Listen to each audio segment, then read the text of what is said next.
Hello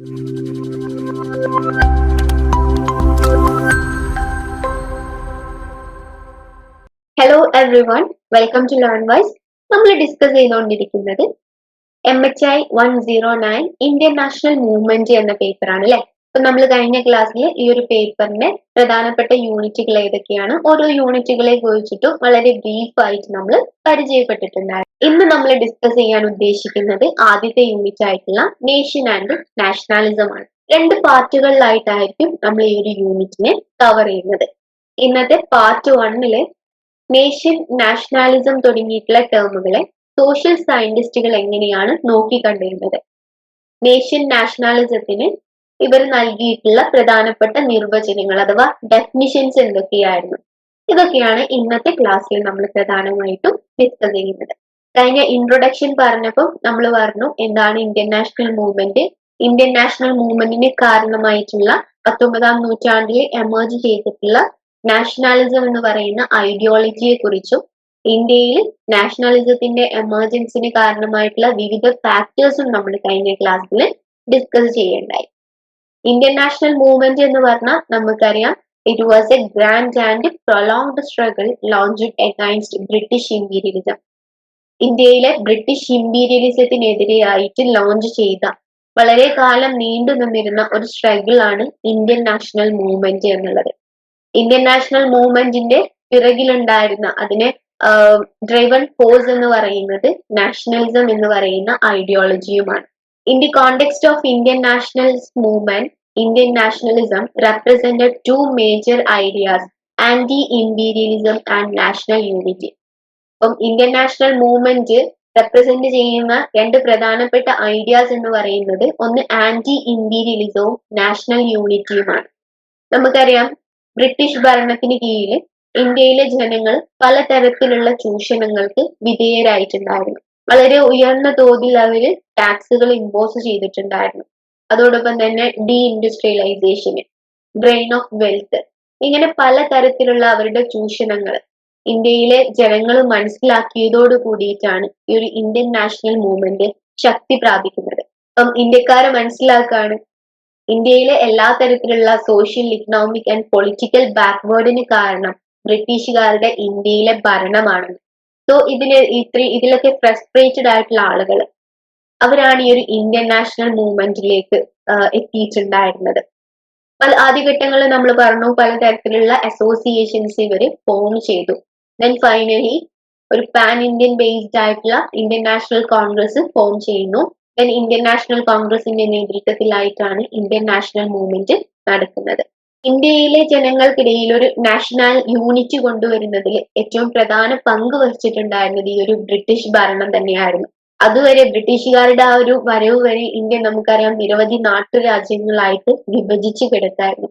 അപ്പം ഒരു നാട്ടുരാജ്യം അവിടുത്തെ നാടുമായി, അതാണ് അവരുടെ ലോകം, അതാണ് അവരുടെ രാജ്യം എന്ന് വിശ്വസിച്ചിട്ടുണ്ടായിരുന്ന ആളുകള് ബ്രിട്ടീഷ് ഭരണത്തിന് കീഴിൽ ബ്രിട്ടീഷുകാർ ഇന്ത്യയിലെ പല പ്രദേശങ്ങളും കീഴടക്കിയതോട് കൂടിയിട്ട് അവർക്ക് മനസ്സിലാവാണ്, ഇന്ത്യൻ ജനതയ്ക്ക് മനസ്സിലാവാണ് തങ്ങൾ എല്ലാവരും ഫേസ് ചെയ്യുന്നത് ഒരേ പ്രോബ്ലമാണ്. അപ്പം നമ്മളെല്ലാവരും ഒറ്റക്കെട്ടായി നിന്നാൽ ഈ ഒരു പ്രോബ്ലത്തിന് നമുക്ക് സൊല്യൂഷൻ കിട്ടുമെന്ന് ഇവർക്ക് മനസ്സിലാവാണ്. സോ ഇതൊക്കെ തന്നെയാണ് ഈ ഒരു നാഷണലിസം എന്ന് പറയുന്ന ഐഡിയോളജിയുടെ എമർജൻസിയിലേക്ക് നയിച്ചിട്ടുണ്ടായിരുന്നത്. എന്നാൽ നാഷണലിസം എന്ന് പറയുന്നത് ലോക്കലി ഉള്ള ഒരു സംഭവമായിരുന്നോ? അല്ല. Nationalism was truly a global phenomenon that emerged in most countries of the world. ലോകത്തിലെ തന്നെ ഒരു മിക്ക എല്ലാ രാജ്യങ്ങളിലും എമേർജ് ചെയ്തു വന്നിട്ടുള്ള ഒരു ഗ്ലോബൽ ഫിനോമിനൻ ആണ് നാഷണലിസം എന്നുള്ളത്. നാഷണലിസം എന്ന് പറയുന്നത് അത്രയും എഫക്റ്റീവ് ആയിട്ടുള്ള, വളരെ എല്ലാ തരത്തിലും പൊളിറ്റിക്സിനെയും അതുപോലെ തന്നെ പല ഐഡിയോളജീസിനെയും ഇൻഫ്ലുവൻസ് ചെയ്യുന്ന ഒന്നായിരുന്നു നാഷണലിസം എന്നുള്ളത്. Nationalism influenced politics. പല ഡിസിഷൻ മേക്ക് ചെയ്യുന്നതിനും അതുപോലെ തന്നെ പല ഇൻസ്റ്റിറ്റ്യൂഷൻസിന്റെയും ഗവൺമെന്റ് പോളിസീസിനെയും ഒക്കെ ഷേപ്പ് ചെയ്യുന്നതിൽ നാഷണലിസം വളരെയധികം ഇൻഫ്ലുവൻസ് ചെയ്തിട്ടുണ്ടായിരുന്നു. അതോടൊപ്പം തന്നെ ഇൻസ്പയറിംഗ് വേരിയസ് ഐഡിയോളജീസ്, പല മൂവ്മെന്റുകളെയും മൊബിലൈസ് ചെയ്യുന്നതിനും പല ബിലീഫ് സിസ്റ്റംസ് ഷേപ്പ് ചെയ്യുന്നതിനും ജനങ്ങളുടെ ഇടയിൽ അവരുടെ ഉള്ളിലുണ്ടായിരുന്ന ഇമോഷൻസിനെയും പാഷൻസിനെയും ഒക്കെ ഉണർത്തുന്നതിലുമൊക്കെ പ്രധാന പങ്ക് വഹിച്ചിട്ടുണ്ടായിരുന്ന ഒന്നാണ് നാഷണലിസം എന്നുള്ളത്. Nationalism would this appear to be a complex phenomenon that has emerged in very different and contrasting conditions. അപ്പം നാഷണലിസം എന്ന് പറയുന്നത് ഒരു കോംപ്ലക്സ് ആയിട്ടുള്ള ഫിനോമിനൻ ആണ്. പല കോൺട്രാസ്റ്റിംഗ് കണ്ടീഷൻസ്, ഓരോ റീജിയൻസിലും പല കണ്ടീഷൻസിലാണ് ഈ ഒരു നാഷണലിസം എമേർജ് ചെയ്യുന്നത്. നമുക്ക് യൂറോപ്പിലെ ഈ ഒരു, അതായത് ഇൻഡസ്ട്രിയൽ സൊസൈറ്റി ആയ യൂറോപ്പിലും അതോടൊപ്പം തന്നെ അൺഡെവലപ്ഡ് സൊസൈറ്റി ആയിട്ടുള്ള ഏഷ്യയിലും ആഫ്രിക്കയിലും ഒക്കെ ഈ ഒരു നാഷണലിസം എമേർജ് ചെയ്തു വരുന്നതായിട്ട് കാണാൻ പറ്റും. അതുകൊണ്ട് തന്നെ നാഷണലിസം എന്ന് പറയുന്നത് കോംപ്ലക്സ് ആയിട്ടുള്ള ഒരു ഫിനോമിനൻ ആണ്. പല കോൺട്രാസ്റ്റിംഗ് കണ്ടീഷൻസിലാണ് അവ എമേർജ് ചെയ്തു വരുന്നത്. ഇനി നമുക്ക് എന്താണ് നാഷണലിസം, എന്താണ് നേഷൻ, ഇതിന് സോഷ്യൽ സയന്റിസ്റ്റുകൾ നൽകിയിട്ടുള്ള ഡെഫിനിഷൻസ് എന്തൊക്കെയാണെന്ന് നോക്കാം. So 18th and 20th century ഈ ഒരു പീരീഡിലാണ് നാഷണലിസം എമേർജ് ചെയ്യുന്നത്. അതുകൊണ്ട് തന്നെ ഇതിനെ ഏജ് ഓഫ് നാഷണലിസം എന്നാണ് വിളിക്കുന്നത്. അപ്പൊ നാഷണലിസത്തിന്റെ എമർജൻസോട് കൂടിയിട്ട് വരുന്ന ഏറ്റവും വലിയൊരു ചേഞ്ച് എന്ന് പറയുന്നത്, അതുവരെ അവിടെ വളരെ അധികം സ്മോൾ കമ്മ്യൂണിറ്റീസ് ആയിരുന്നു ഉണ്ടായിരുന്നത്. കുറെ സ്മോൾ കമ്മ്യൂണിറ്റീസ് ആയിരുന്നു നാഷണലിസത്തിന്റെ എമർജൻസിന് മുമ്പ് വരെ അവിടെ ഉണ്ടായിരുന്നത്. എന്നാൽ നാഷണലിസത്തിന്റെ എമർജൻസോട് കൂടിയിട്ട് ഇതിൽ വലിയ രീതിയിലുള്ള ഒരു മാറ്റം വരാണ്. ഈ വളരെ കൂടുതലുള്ള ഈ ഒരു സ്മോൾ കമ്മ്യൂണിറ്റീസ് എന്നതിന് പകരം വളരെ കുറച്ചുള്ള ലാർജ് കമ്മ്യൂണിറ്റീസ് ആയിട്ട് മാറി. അതായത് ഇവിടെ ചെറിയ ചെറിയ കുറെ കമ്മ്യൂണിറ്റീസ് ആണെങ്കിൽ ഇവിടെ വലിയ കുറച്ച് കമ്മ്യൂണിറ്റീസ് ആയിട്ട് മാറി എന്നുള്ളതാണ്. ഇങ്ങനെ ഈ ഒരു പുതിയ കമ്മ്യൂണിറ്റീസ് രൂപം കൊണ്ടതോട് കൂടിയിട്ട് അവിടുത്തെ ഇൻഡിവിജ്വൽസും പലതരത്തിലുള്ള ഗ്രൂപ്പിലുള്ള ആളുകളുമാണല്ലോ ആ ഒരു കമ്മ്യൂണിറ്റിയിലുള്ളത്.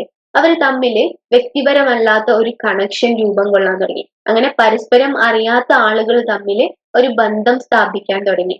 ഇങ്ങനെ പരസ്പരം അറിയാത്ത ആളുകളുടെ പേരിൽ ആളുകൾ ഒരു ലാർജ് ഗ്രൂപ്പിന്റെ ബേസിൽ അറിയപ്പെടാൻ തുടങ്ങി. സോ ഈ ഒരു കമ്മ്യൂണിറ്റിയെ വിളിച്ചിട്ടുണ്ടായിരുന്നത് ഇൻവിസിബിൾ കമ്മ്യൂണിറ്റി എന്നുള്ളതാണ്. ഇതാണ് നമ്മൾ നേഷൻ എന്നതുകൊണ്ടും ഉദ്ദേശിക്കുന്നത്. അപ്പം 18ാം നൂറ്റാണ്ടിലെ 18-19 നൂറ്റാണ്ടുകളുടെ ഇടയിൽ എമേർജ് ചെയ്തു വന്നിരുന്ന ഈ ഒരു നാഷണലിസത്തിന്റെ എമർജൻസോട് കൂടി വന്നിട്ടുള്ള ഏറ്റവും വലിയൊരു മാറ്റം എന്ന് പറയുന്നത്, അതുവരെ അവിടെ ഉണ്ടായിരുന്ന സ്മോൾ കമ്മ്യൂണിറ്റീസിൽ നിന്നും മാറി വലിയൊരു ലാർജ് കമ്മ്യൂണിറ്റി ആയിട്ട് രൂപം കൊണ്ടു.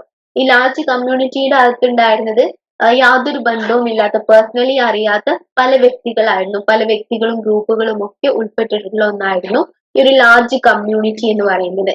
എന്നാൽ ഇവർ തമ്മിൽ ഒരു ഇംപേഴ്സണൽ റിലേഷൻ ഫോം ചെയ്തു. അതായത് ഇംപേഴ്സണൽ റിലേഷൻ എന്ന് വെച്ചാൽ പേഴ്സണലി അറിയാത്ത ഒരു റിലേഷൻഷിപ്പ് ഇവരുടെ ഇടയിൽ ഫോം ചെയ്തു എന്നുള്ളതാണ്. ഈവൻ ദോ അത് ഇംപേഴ്സണൽ ആയിരുന്നെങ്കിലും കൂടി വളരെ സ്ട്രോങ് ആൻഡ് ഇൻഫ്ലുവൻഷ്യൽ ആയിട്ടുള്ള റിലേഷൻഷിപ്പ് ആയിരുന്നു ഈ ഒരു കമ്മ്യൂണിറ്റിയിലെ ആളുകൾക്കും ഗ്രൂപ്പുകൾക്കും ഇടയിൽ ഉണ്ടായിരുന്നത്.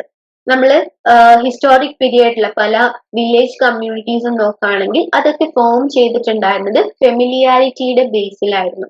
എന്നാൽ അതിൽ നിന്നും വ്യത്യാസമായിട്ട് പുതിയ നാഷണൽ കമ്മ്യൂണിറ്റീസ് രൂപം കൊണ്ടിട്ടുള്ളത് അൺഫെമിലിയാരിറ്റിയുടെയും അനോണിമിറ്റിയുടെയും ബേസിലാണ് എന്നുള്ളതാണ്.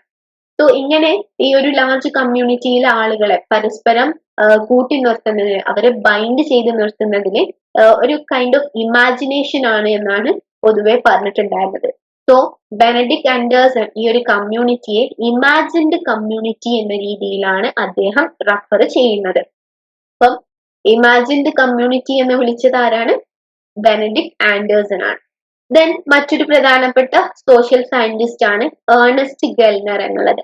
ഇദ്ദേഹം നാഷണലിസത്തിനെ ഡിഫൈൻ ചെയ്യുന്നത്, nationalism is primarily A political principle which holds that the political and national unit should be aligned. അപ്പം ഏർണസ്റ്റ് ഗെൽനർ പറയുന്നത് നാഷണലിസം എന്ന് പറയുന്നത് ഒരു പൊളിറ്റിക്കൽ പ്രിൻസിപ്പിൾ ആണ്. അവിടെ പൊളിറ്റിക്കൽ യൂണിറ്റ് എന്നതുകൊണ്ട് ഉദ്ദേശിക്കുന്നത് സ്റ്റേറ്റ് അല്ലെങ്കിൽ ഗവൺമെന്റ് എന്നുള്ളതാണ്. And political unit and national unit means national people, nation.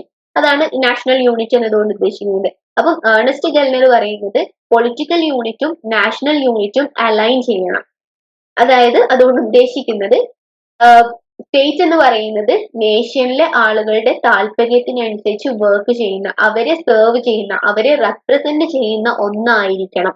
എന്നാൽ സ്റ്റേറ്റും നേഷനും ഒരേ ബൗണ്ടറിക്കകത്ത്, ഒരേ ടെറിട്ടറിക്ക് അകത്തുള്ള ഒന്നായിരിക്കണം എന്നുള്ളതാണ് ഏർണസ്റ്റ് ഗെൽനർ ഡിഫൈൻ ചെയ്തിട്ടുള്ളത്.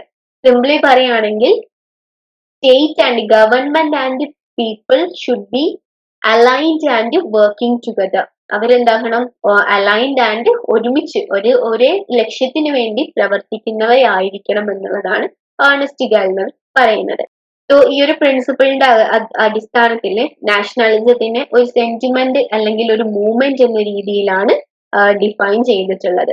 എന്നാൽ ഏണസ്റ്റ് ഗാൽനറിന്റെ ഈ ഒരു പ്രിൻസിപ്പിൾ പ്രകാരം നമുക്ക് നാഷണലിസത്തിനെ കുറിച്ച് നന്നായി മനസ്സിലാക്കണമെങ്കിൽ അവിടെ നേഷൻ എന്താണെന്ന് നമുക്ക് ഡിഫൈൻ ചെയ്യാൻ പറ്റണം. പക്ഷെ നേഷന് അങ്ങനെ ഒരു ഡെഫിനിഷൻ നൽകുക എന്നുള്ളത് അത്ര ഈസി ഉള്ള ഒരു കാര്യമല്ല. അതിന്റെ പ്രധാനമായിട്ടുള്ള ഒരു ഫാക്ട് എന്താന്ന് വെച്ചാല്, നമുക്കറിയാം ഓരോ നേഷനും അതിൻ്റെതായിട്ടുള്ള യുണീക്ക് ആയിട്ടുള്ള പല കാര്യങ്ങളുണ്ട്. അതിന്റെ യുണീക്ക് ഹിസ്റ്ററി ആയിരിക്കും, അതിന്റെ ക്യാരക്ടറിസ്റ്റിക്സ്, കൾച്ചർ, ഇതെല്ലാം ഓരോ നേഷനും വ്യത്യസ്തമാവാം. അതുകൊണ്ട് തന്നെ നേഷന് ഒരു യൂണിഫോം ആയിട്ടുള്ള ഒരു യൂണിവേഴ്സൽ ഡെഫിനിഷൻ നൽകുക എന്നുള്ളത് സാധ്യമായിരുന്നില്ല. സോ സോഷ്യൽ സയന്റിസ്റ്റുകൾ നേഷന് ഒരു ഡെഫിനിഷൻ നൽകുന്നതിനേക്കാൾ അവർ ഫോക്കസ് കൊടുത്തിട്ടുണ്ടായിരുന്നത് ഓരോ നേഷന്റെയും യുണീക്ക് ക്യാരക്ടറിസ്റ്റിക്സ് പഠിക്കാനായിരുന്നു അവര് ഫോക്കസ് ചെയ്തിട്ടുണ്ടായിരുന്നത്. ദെൻ ഏണസ്റ്റ് ഗാൽനർ അദ്ദേഹം നേഷനെ ഡിഫൈൻ ചെയ്യുന്നതിന് യൂസ് ചെയ്തിട്ടുള്ള രണ്ട് ആട്രിബ്യൂട്ടുകളാണ് കൾച്ചർ ആൻഡ് വിൽ എന്നുള്ളത്. കൾച്ചർ എന്ന് വെച്ചാൽ shared customs, traditions and values. അപ്പം ഇദ്ദേഹം പറയുന്നത് എല്ലാ നേഷന്റെയും പൊതുവായിട്ടുള്ള കോമൺ ട്രൈറ്റുകളായിട്ടാണ് ഇദ്ദേഹം ഈ ഒരു കൾച്ചറിനെയും വില്ലിനെയും കണക്കാക്കുന്നത്. കൾച്ചർ എല്ലാ നേഷന്റെ അകത്തും എല്ലാ കമ്മ്യൂണിറ്റീസിന്റെ അകത്തും അവരുടേതായിട്ടുള്ള അവര് പരസ്പരം ഷെയർ ചെയ്യുന്ന പല ഹിസ്റ്ററി ഉണ്ടാവും, അവരുടെ ട്രഡീഷൻസ് ഉണ്ടാവും, അവരുടെ എക്സ്പീരിയൻസ് ഉണ്ടാവാം, അവരുടെ ബിലീഫുകൾ ഉണ്ടാവാം. ഇതാണ് ഇദ്ദേഹം കൾച്ചർ എന്നതുകൊണ്ട് ഉദ്ദേശിക്കുന്നത്. ദെൻ എല്ലാ കമ്മ്യൂണിറ്റിന്റെ അകത്തും ഇതുപോലെ തന്നെ വില്ലും ഉണ്ടാവാം. Will means collective desire for self governance and unity. ആ ഒരു സെൽഫ് ഗവേണൻസിന് വേണ്ടിയിട്ടുള്ള പരസ്പരം ആ ഒരു യൂണിറ്റിക്ക് വേണ്ടിയിട്ടുള്ള ആ ഒരു ഡിസയർ എല്ലാ കമ്മ്യൂണിറ്റിയുടെ അകത്തും ഉണ്ടാവും. സോ അതുകൊണ്ടാണ് ഏണസ്റ്റ് ഗാൽനർ കൾച്ചറിനെയും വില്ലിനെയും നേഷനെ ഡിഫൈൻ ചെയ്യുന്നതിന് രണ്ട് ആട്രിബ്യൂട്ടുകളായിട്ട് അദ്ദേഹം എടുത്തിട്ടുണ്ടായിരുന്നത്. ദെൻ ഇദ്ദേഹം ഈ ഒരു നേഷന് ടെമ്പററി ആയിട്ടുള്ള ഡെഫിനിഷൻസ് നൽകുന്നുണ്ട്. അതിലൊന്നാണ് കൾച്ചറൽ ഡെഫിനിഷൻ എന്നുള്ളത്. അപ്പം കൾച്ചറൽ ഡെഫിനിഷൻ പ്രകാരം പറയുന്നത്, two men are of the same nation if and only if they share the same culture. രണ്ടാളുകള് ഒരു സെയിം നേഷനിലുള്ള ആളുകൾ ആവണമെന്നുണ്ടെങ്കിൽ അവര് പരസ്പരം ഒരേ കൾച്ചർ ആയിരിക്കണം ഷെയർ ചെയ്യുന്നുണ്ടാവുക. ഇവിടെ കൾച്ചർ എന്നതുകൊണ്ട് ഉദ്ദേശിക്കുന്നത് A system of ideas and science. അവരുടെ ആ ഒരു നാഷണൽ ഐഡന്റിറ്റി എക്സ്പ്രസ് ചെയ്യുന്ന തരത്തിലുള്ള എന്തെങ്കിലും സിംബൽസ്, അതായത് നാഷണൽ ഫ്ലാഗ്, മറ്റ് എംബ്ലംസ്, അതോടൊപ്പം തന്നെ ആൻഡ് അസോസിയേഷൻസ്, അവർ പരസ്പരം ഷെയർ ചെയ്യുന്ന അവരുടെ ഒരു എക്സ്പീരിയൻസ്, അവരുടെ history and ways of behaviour, അവരുടെ പല traditions, belief, rituals and communication, അവർ കമ്മ്യൂണിക്കേഷൻ യൂസ് ചെയ്യുന്ന കോമൺ ലാംഗ്വേജ്. അപ്പം ഇതിനൊക്കെയാണ് ഈ ഒരു കൾച്ചർ എന്നതുകൊണ്ട് ഉദ്ദേശിക്കുന്നത്. സോ ഇത് അവർ രണ്ടുപേരിലും ഒരുപോലെ ആയിരിക്കണം, എങ്കിൽ മാത്രമേ അവർ രണ്ടുപേരും ഒരേ നേഷനിലുള്ള ആളുകളായിട്ട് പറയൂ എന്നുള്ളതാണ് ഈ ഒരു കൾച്ചറൽ ഡെഫിനിഷനിലൂടെ പറയുന്നത്. ദെൻ മറ്റൊരു ടെമ്പററി ഡെഫിനിഷൻ ആണ് വോളണ്ടറിസ്റ്റിക് ഡെഫിനിഷൻ എന്നുള്ളത്. ഇവിടെ പറയുന്നത്, two men are of the same nation if and only if they recognise each other as belonging to the same nation. രണ്ടുപേര് ഒരേ നേഷനിലുള്ള ആളുകൾ ആവണമെന്നുണ്ടെങ്കിൽ അവർ രണ്ടുപേരും പരസ്പരം റെക്കഗ്നൈസ് ചെയ്യണം, എങ്കിൽ മാത്രമേ രണ്ടുപേരും ഒരേ നേഷനിലുള്ള ആളുകളായിട്ട് കൺസിഡർ ചെയ്യൂ എന്നുള്ളതാണ്. അപ്പം കൾച്ചറൽ ഡെഫിനിഷൻ ആൻഡ് വോളണ്ടറിസ്റ്റിക് ഡെഫിനിഷൻ എന്നുള്ളതാണ് രണ്ട് ടെമ്പററി ആയിട്ടുള്ള ഡെഫിനിഷൻസ്. ഇവ രണ്ടിനും അതിൻ്റെതായിട്ടുള്ള പല മെറിറ്റുകളും ഉണ്ട്, എന്നിരുന്നാലും ഇതിന് പല ഇനാഡിക്വേറ്റും ആണ് എന്നാണ് ഇത് പറയുന്നത്. ഇനി നമുക്ക് നേഷനും ആൻഡ് നാഷണലിസത്തിന് നൽകിയിട്ടുള്ള മറ്റ് പ്രധാനപ്പെട്ട ഡെഫിനിഷൻസ് ഏതൊക്കെയാണെന്ന് നോക്കാം. അപ്പം ഈ ഒരു ഡെഫിനിഷൻസ് മനസ്സിലാക്കുമ്പം പഠിക്കുന്നതിന് മുമ്പേ നമ്മൾ ആദ്യം മനസ്സിലാക്കേണ്ടത് നേഷൻ എന്ന് പറയുന്നത് ഒരു നാച്ചുറൽ ഹ്യൂമൻ കമ്മ്യൂണിറ്റി അല്ല എന്നുള്ളതാണ്. അതായത് നാച്ചുറലി ആയിട്ട് ഇൻഹറന്റ് ചെയ്തു വരുന്ന ഒന്നല്ല നേഷൻ എന്നുള്ളത്. മറിച്ച് നേഷൻ എന്ന് പറയുന്നത് ഒരു ഹിസ്റ്റോറിക്കൽ കമ്മ്യൂണിറ്റിയാണ്. പല ഇവന്റ്സിന്റെയും സർക്കുംസ്റ്റാൻസസും ഒക്കെയാണ് അവിടെ ഉണ്ടായിരുന്ന പലതരത്തിലുള്ള വാറുകള്, കോൺകസ്റ്റുകള്, ഇതൊക്കെയാണ് ഈ ഒരു നേഷന്റെ ഫോർമേഷനിലേക്ക് നയിച്ചിട്ടുണ്ടായിരുന്നത് എന്നാണ് പറയുന്നത്. അപ്പൊ എന്താണ് നേഷൻ എന്ന് പറയുന്നത്? ഒരിക്കലും ഒരു നാച്ചുറൽ കമ്മ്യൂണിറ്റി അല്ല, മറിച്ച് അതൊരു ഹിസ്റ്റോറിക്കൽ കമ്മ്യൂണിറ്റി ആണ് എന്നുള്ളത്. ഇപ്പം 18-19 നൂറ്റാണ്ടുകളില് ഈ ഒരു നാഷണലിസത്തിന്റെ എമർജൻസിന് മുമ്പേ നേഷനെ പല രീതിയിൽ അവര് ഡിഫൈൻ ചെയ്തിട്ടുണ്ടായിരുന്നു. ഒന്നുകിൽ അതൊരു ബയോളജിക്കൽ കാറ്റഗറി അല്ലെങ്കിൽ ഒരു സോഷ്യൽ കാറ്റഗറി എന്ന രീതിയിലായിരുന്നു അതിനെ ഡിഫൈൻ ചെയ്തിട്ടുള്ളത്. എന്നാൽ ഈ ഒരു മോഡേൺ കാലഘട്ടത്തിൽ മാത്രമാണ് നേഷനെ അതിനൊരു specifically refers to a large political unified community. Large ഒരു വളരെ വലിയ രീതിയിലുള്ള ഒരു politically unified community with a shared identity, culture and territory. അപ്പം കൾച്ചറിന്റെയും ടെറിട്ടറിയുടെയും ഷെയർഡ് ഐഡന്റിറ്റിയുടെയും ബേസിൽ നേഷനെ കണക്കാക്കുന്നത് ഈ ഒരു മോഡേൺ കാലഘട്ടത്തിൽ മാത്രമാണ്. ഏർണസ്റ്റ് ഗൾനറെ പോലെ നേഷനുമായി ബന്ധപ്പെട്ട് ഡെഫിനിഷൻ നൽകിയിട്ടുള്ള മറ്റൊരു പ്രധാനപ്പെട്ട സോഷ്യൽ സയന്റിസ്റ്റ് ആണ് ഏർണസ്റ്റ് റെനാൻ എന്നുള്ളത്. ഏർണസ്റ്റ് ഗൾനർ കൾച്ചറും വില്ലുമാണ് നേഷനെ ഡിഫൈൻ ചെയ്യാൻ യൂസ് ചെയ്തത് എങ്കിൽ ഇവിടെ റെനാൻ യൂസ് ചെയ്യുന്നത് കളക്റ്റീവ് വില്ല്, shared memory and consciousness of its people എന്നുള്ളതാണ്. ഈ മൂന്ന് കാര്യങ്ങൾ, ഈ ഒരു മൂന്ന് സബ്ജക്റ്റീവ് ഫാക്ടേഴ്സിനെയാണ് അദ്ദേഹം നേഷനെ ഡിഫൈൻ ചെയ്യുന്നതിന് യൂസ് ചെയ്തിട്ടുള്ളത്. ആൻഡ് ഇദ്ദേഹം rejected the Notion that Nations were formed by natural boundaries such as rivers, mountains and oceans. അപ്പം നേഷൻസ് ഈ ഒരു റിവേഴ്സിന്റെയും മൗണ്ടെയിൻസിന്റെയും ഓഷ്യൻസിന്റെയും ഒക്കെ ആ ഒരു നാച്ചുറൽ ബൗണ്ടറീസിന്റെ ഭാഗമായിട്ടാണ് ഫോം ചെയ്യുന്നത് എന്നുള്ള ആ ഒരു നോഷൻ അദ്ദേഹം റിജക്റ്റ് ചെയ്യുകയും എന്നിട്ട് ഇദ്ദേഹം പറയുന്നത് കളക്റ്റീവ് വില്ല്, കോൺഷ്യസ്നെസ്, ഷെയർഡ് മെമ്മറി തുടങ്ങിയിട്ടുള്ള സബ്ജക്റ്റീവ് ഫാക്ടേഴ്സ് ആണ് നേഷന്റെ എമർജൻസിന് കാരണമായിട്ടുള്ളത് എന്നുള്ളതാണ് ഏർണസ്റ്റ് റെനാൻ പറയുന്നത്. ഇദ്ദേഹത്തിന്റെ ഈ ഒരു ഡെഫിനിഷന് അതിന് മുന്നായിട്ട് നമുക്ക് പറയാനുള്ളത് it did not see nation as a priori reality. അപ്പം ഇദ്ദേഹത്തിന്റെ മറ്റൊരു ഫീച്ചർ ആയിട്ട് പറയുന്നത് ഇദ്ദേഹം ഒരിക്കലും നേഷനെ ഒരു ഇൻഡിപെൻഡന്റ് ആയിട്ട് എക്സിസ്റ്റ് ചെയ്യുന്ന ഒന്നായിട്ട് പറയുന്നില്ല. ഇദ്ദേഹം പറയുന്നത് nations are being formed through the interactions and shared experience of their people. അപ്പം അവിടുത്തെ ജനങ്ങളുടെ അവരുടെ ഒരു ഇന്ററാക്ഷൻസിന്റെയും അതുപോലെ തന്നെ ഷെയർഡ് എക്സ്പീരിയൻസിന്റെയും ഒക്കെ ഫലമായിട്ടാണ് നേഷൻ ഫോം ചെയ്യുന്നത് എന്നാണ് റെനാൻ പറയുന്നത്. ആൻഡ് ഇദ്ദേഹത്തിന്റെ 1882 ഒരു ഫേമസ് സ്പീച്ചിൽ പറയുന്നത് nations are not something eternal. Nations എന്ന് പറയുന്നത് എന്താണ്, നോട്ട് സംതിങ് എറ്റേണൽ അല്ലാത്ത ഒന്നുമല്ല. They have begun and they will end. അത് ബിഗിൻ ചെയ്തിട്ടുണ്ടെങ്കിൽ അതിനൊരു അവസാനവും ഉണ്ടാവും എന്നുള്ളതാണ് റെനാൻ പറഞ്ഞിട്ടുള്ളത്. ആൻഡ് ദെൻ ഇദ്ദേഹം പ്രഡിക്റ്റ് ചെയ്യാണ് it will be replaced in all probability by a European confederation. Then ഈ ഒരു നേഷൻസ് എന്ന് പറയുന്നത് പിന്നീട് യൂറോപ്യൻ കോൺഫെഡറേഷൻ ആയിട്ട് റീപ്ലേസ് ചെയ്യും എന്നതുകൂടി അദ്ദേഹം പ്രഡിക്റ്റ് ചെയ്തിട്ടുണ്ട്. But such is not the law of the century in which we live. At the present time, the existence of nations happens to be good, even necessary. Their existence is guarantee of liberty, which would be lost if the world had only one law and only one master. അപ്പം ഈ ഒരു നാഷണാലിസത്തിന്റെ liberty guarantee ചെയ്യുന്ന ഒരു പ്രധാനപ്പെട്ട ഒരു factor ആയിട്ടാണ് Renan കണ്ടിട്ടുണ്ടായിരുന്നത്. ഇനി നമുക്ക് റെനാന്റെ ഈ ഒരു ഡെഫിനിഷൻസിന്റെ പ്രധാനപ്പെട്ട ലിമിറ്റേഷൻസ് എന്തൊക്കെയാണെന്ന് നോക്കുക. ആദ്യത്തെ ഒന്നായിട്ട് പറയുന്നത് ജനറിക് ആസ്പെക്ട്. അപ്പം ഇദ്ദേഹം യൂസ് ചെയ്തിട്ടുള്ള വിൽ, മെമ്മറി, കോൺഷ്യസ്നെസ് തുടങ്ങിയിട്ടുള്ള ഈ കാറ്റഗറീസ് അതെന്ന് പറയുന്നത് നമുക്ക് എല്ലാ കമ്മ്യൂണിറ്റീസിലും കാണാൻ പറ്റുന്ന ഒന്നാണ്. ഈവൻ നോൺ നാഷണൽ കമ്മ്യൂണിറ്റീസിൽ വരെ ഈ ഒരു കാറ്റഗറീസ് വില്ല്, കോൺഷ്യസ്നെസ്, മെമ്മറി തുടങ്ങിയിട്ടുള്ള ഈ ഒരു കാറ്റഗറീസ് കാണാൻ പറ്റും. അതുകൊണ്ട് കുറച്ചുകൂടി ജനറൽ ആയി പോയി എന്നുള്ളതാണ് ഇദ്ദേഹത്തിന്റെ ഈ ഒരു ഡെഫിനിഷന്റെ ഒരു പ്രധാനപ്പെട്ട ലിമിറ്റേഷൻ ആയിട്ട് പറയുന്നത്.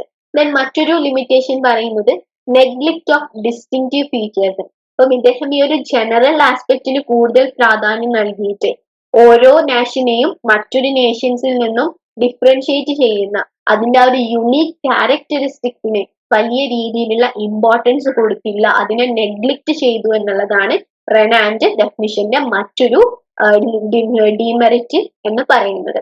ഇനി നമുക്ക് ഡിസ്കസ് ചെയ്യാനുള്ളത് മറ്റൊരു പ്രധാനപ്പെട്ട സോഷ്യൽ സയന്റിസ്റ്റ് ആയിട്ടുള്ള ജോസഫ് സ്റ്റാലിനെ കുറിച്ചിട്ടാണ്. റെനാന്റെ ഡെഫിനിഷനിൽ നിന്നും വളരെ വിപരീതമായിട്ട് അവിടെ റെനാന്റെ ഒരു ഡിമെറിറ്റ്, അദ്ദേഹത്തിന്റെ ലിമിറ്റേഷൻ എന്ന് പറയുന്നത് അദ്ദേഹം ഓരോ നേഷന്റെയും യുണീക് ക്യാരക്ടറിസ്റ്റിക്സിനെ നെഗ്ലിക്റ്റ് ചെയ്തു എന്നുണ്ടെങ്കിൽ, ഇവിടെ ജോസഫ് സ്റ്റാലിന് അദ്ദേഹം ഫോക്കസ് കൊടുക്കുന്നത് തന്നെ ഓരോ നേഷന്റെയും ഈ ഡിസ്റ്റിങ്റ്റീവ് ഫീച്ചേഴ്സിനാണ്. സ്റ്റാലിൻ നേഷനെ ഡിഫൈൻ ചെയ്യുന്നത് A nation is A historically constituted stable community of people. അപ്പം ഹിസ്റ്റോറിക്കലി കോൺസ്റ്റിറ്റ്യൂട്ട് ചെയ്തിട്ടുള്ള ജനങ്ങളുടെ ഒരു സ്റ്റേബിൾ കമ്മ്യൂണിറ്റി ആയിട്ടാണ് സ്റ്റാലിൻ നേഷനെ ഡിഫൈൻ ചെയ്തിട്ടുള്ളത്. ആൻഡ് ദ പീപ്പിൾ, അതായത് ഈ ഒരു community formed on the basis of A common language, territory, economic life and psychological makeup manifested in A common culture. അപ്പം ഈ ഒരു ഹിസ്റ്റോറിക്കലി കോൺസ്റ്റിറ്റ്യൂട്ടഡ് ആയിട്ടുള്ള സ്റ്റേബിൾ കമ്മ്യൂണിറ്റി ഫോം ചെയ്തിട്ടുള്ളത് എന്തിന്റെ ബേസിലാണ്? അവരുടെ കോമൺ ലാംഗ്വേജ്, അവരുടെ territory, economic life, psychological and common culture, ഇതിന്റെയൊക്കെ അടിസ്ഥാനത്തിലാണ്, ഇതിന്റെയൊക്കെ ബേസിലാണ് ജോസഫ് സ്റ്റാലിന്റെ അഭിപ്രായത്തിന് നേഷൻസ് ഫോം ചെയ്യുന്നത്. അപ്പം റെനാനും സ്റ്റാലിനും തമ്മിൽ വളരെയധികം ഡിഫറൻസ് ഉണ്ട് അല്ലെ?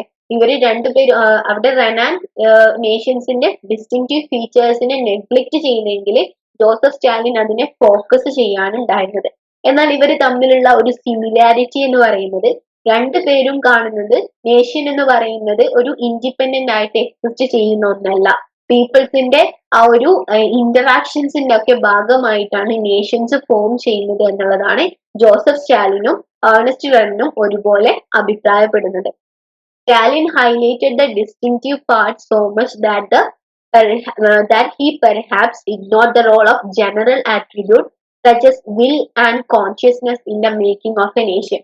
എന്നാൽ ഇവിടെ സ്റ്റാലിന് ഈ ഒരു ഡിസ്റ്റിങ്റ്റീവ് പാർട്ട്, ഓരോ നേഷന്റെയും ആ ഒരു യുണീക്നെസ്സിനെ കൂടുതൽ ഫോക്കസ് നടത്തിയപ്പം അദ്ദേഹം അതിന്റെ ആ ഒരു ജനറിക് പാർട്ടിനെ നെഗ്ലക്ട് ചെയ്തു, അതിനെ ഇഗ്നോർ ചെയ്തു എന്നുള്ളതാണ് സ്റ്റാലിൻ്റെതായിട്ട് പറയുന്നത്. ദെൻ 1983 ഏർണസ്റ്റ് ഗെൽനർ അദ്ദേഹത്തിന്റെ നേഷൻ ആൻഡ് നാഷണലിസം എന്ന് പറയുന്ന പുസ്തകത്തിലൂടെ പറയുന്നത്, nations in the end are made by nationalism എന്നുള്ള ഈ ഒരു കോൺസെപ്റ്റ് ആണ്. സോ ഇതോടുകൂടി ഇദ്ദേഹത്തിന്റെ ഈ ഒരു കോട്ടോട് കൂടിയിട്ടാണ് നാഷണലിസത്തിന് ഒരു കംപ്ലീറ്റ് ഡെഫിനിഷൻ കിട്ടുന്നത്. അപ്പം ഇതൊരു ഐഡിയോളജിക്കൽ, ഈ അദ്ദേഹത്തിന്റെ ഈ ഒരു നാഷണലിസം എന്ന് പറയുന്നത് ഈ ഒരു നേഷന്റെ ഒരു ഐഡിയോളജിക്കൽ ഫീച്ചർ ആയിട്ടാണ് പറയുന്നത്. അപ്പം നേഷൻ എന്ന് പറയുന്നത് ഒബ്ജക്റ്റീവ് ഫീച്ചേഴ്സും സബ്ജക്റ്റീവ് ഫീച്ചേഴ്സും ഐഡിയോളജിക്കൽ ഫീച്ചേഴ്സും കൂടി ചേർന്നിട്ടുള്ള ഒന്നായിട്ടാണ് ഈ ഒരു നേഷന് പുതിയൊരു ഡെഫിനിഷൻ നൽകിയിട്ടുള്ളത്. നമ്മുടെ ഈ ഒരു കംപ്ലീറ്റ് ഡെഫിനിഷൻ പറയുന്നത്, by nation we refer to a large anonymous human community. Nation എന്നതുകൊണ്ട് എന്താണ് ഉദ്ദേശിക്കുന്നത്? ലാർജ് ആയിട്ടുള്ള ഒരു അനോണിമസ് ഹ്യൂമൻ കമ്മ്യൂണിറ്റിയാണ്, പരസ്പരം അറിയാത്ത ജനങ്ങളുള്ള ഒരു ഹ്യൂമൻ കമ്മ്യൂണിറ്റിയാണ്. That is brought together by subjective features. അങ്ങനെ അവരെ പരസ്പരം ബ്രോട്ട് ചെയ്യുന്നത് എന്താണ്? എന്തിന്റെ ബേസിലാണ്? സബ്ജക്റ്റീവ് ഫീച്ചേഴ്സ് ആണ്. അതായത് വിൽ, കോൺഷ്യസ്നെസ്, മെമ്മറി തുടങ്ങിയിട്ടുള്ള സബ്ജക്റ്റീവ് ഫീച്ചേഴ്സും, അതോടൊപ്പം തന്നെ ഒബ്ജക്റ്റീവ് ഫീച്ചേഴ്സ് ആയിട്ടുള്ള historic continuity, common language, territory, economic life and common culture. ഈ സബ്ജക്റ്റീവ് ഫാക്ടേഴ്സും ഒബ്ജക്റ്റീവ് ഫാക്ടേഴ്സും അതോടൊപ്പം തന്നെ ഏർണസ്റ്റ് ഗെൽനർ പുതിയതായിട്ട് പറഞ്ഞിട്ടുള്ള നാഷണലിസം എന്ന് പറയുന്ന ഐഡിയോളജിക്കൽ ഫീച്ചേഴ്സും ഒക്കെ കൂടി ചേർന്നിട്ടാണ് നാഷൻ എന്നുള്ളത് ഫോം ചെയ്യുന്നത് എന്നാണ് ഈ ഒരു ഡെഫിനിഷനിലൂടെ പറയുന്നത്. സോ ഇത്രയാണ് നമുക്ക് നേഷനുമായി ബന്ധപ്പെട്ട ഡെഫിനിഷൻസിൽ പ്രധാനമായിട്ടും പറയാനുള്ളത്. അപ്പം നേഷൻ എന്ന് പറയുന്നത് എന്താണ്? അതിൽ ഒബ്ജക്റ്റീവ് ഫീച്ചേഴ്സും ഉണ്ട്, സബ്ജക്റ്റീവ് ഫീച്ചേഴ്സും ഉണ്ട്, ഐഡിയോളജിക്കൽ ഫീച്ചേഴ്സും ഉണ്ട്. നമ്മളിപ്പം ഡിസ്കസ് ചെയ്തിട്ടുള്ള 3 സ്കോളേഴ്സ്, ഏർണസ്റ്റ് ഗെൽനറിന്റെയും ഏർണസ്റ്റ് റെനാന്റെയും ജോസഫ് സ്റ്റാലിന്റെയും, അവരുടെ 3 പേരുടെയും ഡെഫിനിഷൻസ് എല്ലാം കൂടി എടുത്തിട്ടുള്ള ഒരു കൺക്ലൂഷൻ ആണ് നമ്മൾ ഈ പറഞ്ഞ ലാസ്റ്റ് ഡെഫിനിഷൻ എന്നുള്ളത്. നമ്മൾ ഒരു കൺക്ലൂഷൻ നോക്കുകയാണെങ്കിൽ, ഇപ്പൊ നമ്മൾ 3 സയന്റിസ്റ്റുകളെ കുറിച്ച് പറഞ്ഞു. അതിൽ ആദ്യത്തേത് ഏർണസ്റ്റ് ഗെൽനർ ആണ്. ഏർണസ്റ്റ് ഗെൽനർ നേഷനെ ഡിഫൈൻ ചെയ്യുന്നതിന് എന്തൊക്കെയായിരുന്നു യൂസ് ചെയ്തിട്ടുള്ളത്? അതെ, കൾച്ചറും വില്ലും ആണ് അല്ലെ അദ്ദേഹം ആട്രിബ്യൂട്ട്സ് ആയിട്ട് എടുത്തിട്ടുള്ളത്. ഇനി നമ്മൾ ഏർണസ്റ്റ് റണ്ണറിലേക്ക് വരുമ്പോൾ അദ്ദേഹം യൂസ് ചെയ്യുന്നത് വിൽ, മെമ്മറി, കോൺഷ്യസ്നെസ് ആണ്. ദെൻ ജോസഫ് സ്റ്റാലിൻ ആണെങ്കിൽ അദ്ദേഹം അതിനൊരു ഹിസ്റ്റോറിക് കമ്മ്യൂണിറ്റി ആയിട്ടാണ് പറയുന്നത്.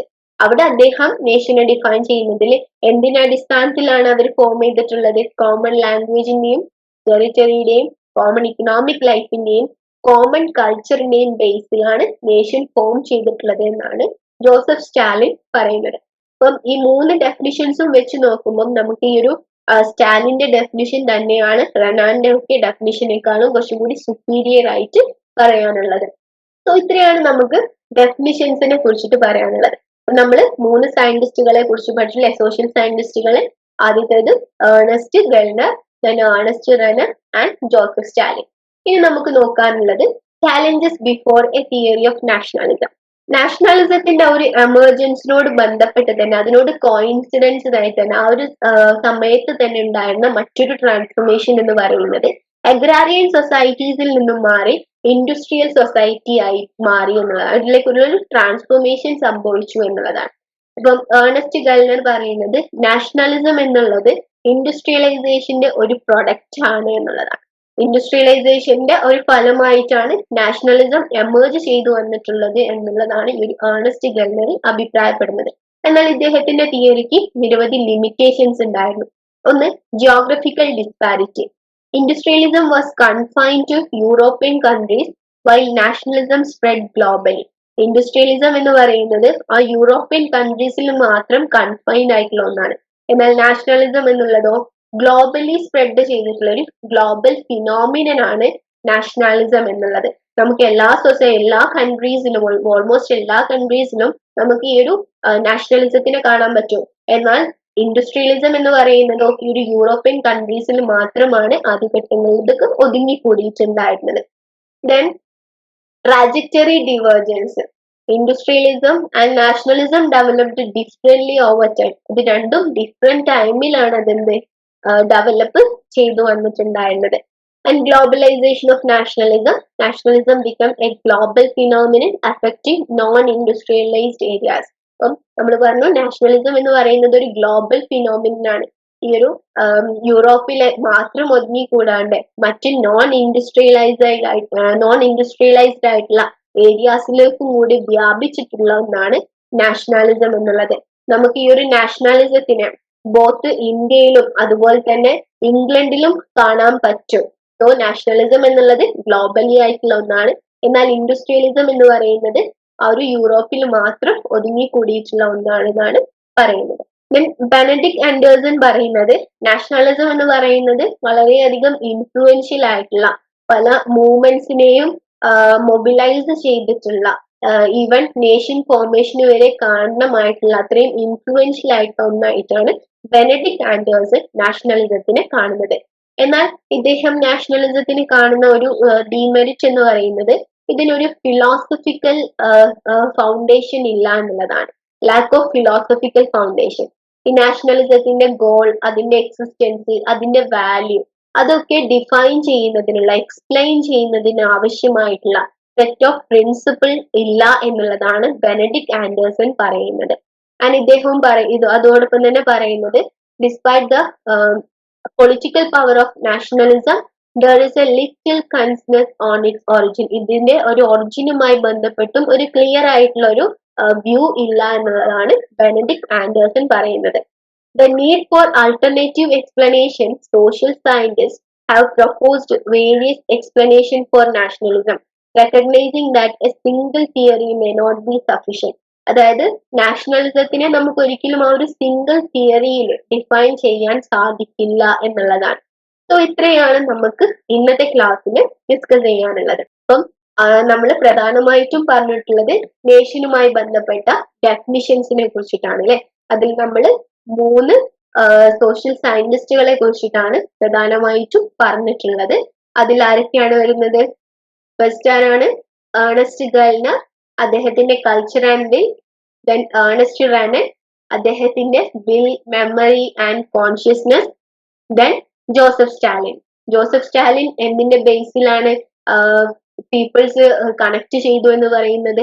അതെ, അവരുടെ common language, common culture, economic life, ഇതിന്റെ ഒക്കെ ബേസിലാണ്, ടെറിട്ടറി, ഇതിന്റെ ഒക്കെ ബേസിലാണ് നേഷൻസ് ഫോം ചെയ്യുന്നത് എന്നുള്ളതാണ് ജോസഫ് സ്റ്റാലിൻ പറഞ്ഞു വെച്ചിട്ടുള്ളത്. സോ ഇതൊക്കെയാണ് നമുക്ക് പ്രധാനമായിട്ടും ഇന്നത്തെ ഈ ഒരു പാർട്ടിൽ ഡിസ്കസ് ചെയ്യേണ്ടതായിട്ടുള്ളത്. എല്ലാവർക്കും മനസ്സിലായി എന്ന് വിശ്വസിക്കുന്നു. ഇനി നിങ്ങൾക്ക് എന്തെങ്കിലും ഡൗട്ട് ഒക്കെ ഉണ്ടെങ്കിൽ ഒന്നുകൂടി ക്ലാസ് കേൾക്കുക. അതോടൊപ്പം തന്നെ PPT വായിക്കുക. PPT വായിക്കുന്നതോടൊപ്പം തന്നെ മെറ്റീരിയലും നല്ലോണം വായിച്ചാൽ ഈ ഒരു ഏരിയയിൽ നിന്നുള്ള ക്വസ്റ്റ്യൻസ് ഒക്കെ എളുപ്പത്തിൽ ആൻസർ ചെയ്യാൻ പറ്റും. പ്രധാനമായിട്ടും നമ്മൾ നോക്കേണ്ടത് ഈ ഒരു ഡെഫിനിഷൻസ് ആണ്. 3 സ്കോളേഴ്സ് അവരുടെ ഡെഫിനിഷൻസ്. സോ ഇത്രയാണ് ഇന്നത്തെ ക്ലാസ്സിൽ ഡിസ്കസ് ചെയ്യാനുള്ളത്. നമുക്ക് അടുത്ത ക്ലാസ്സിൽ നാഷണലിസവുമായി ബന്ധപ്പെട്ട തിയറീസ് എന്തൊക്കെയാണെന്നും ദെൻ ഇന്ത്യൻ നാഷണലിസത്തിന്റെ പ്രധാനപ്പെട്ട ആ ഒരു ഫീച്ചേഴ്സ് എന്തൊക്കെയാണെന്നുള്ളതും ഡിസ്കസ് ചെയ്യും. So that's all. Thank you everyone.